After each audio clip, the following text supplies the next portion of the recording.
नमस्कार सर्वांना. श्री स्वामी समर्थ. सोमवारच्या दिवशी भगवान शंकराला 5 बेलपत्र अवश्य अर्पण करा. पहिला बेलपत्र वाहिल्यावर तुमच्या घरात रिद्धी प्रवेश करते. दुसरा बेलपत्र वाहिल्यावर सिद्धी प्रवेश करते.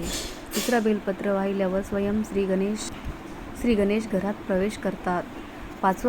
चौथा बेलपत्र वाहिल्यावर नंतर स्वतः लक्ष्मी माता आपल्या घरात प्रवेश करते.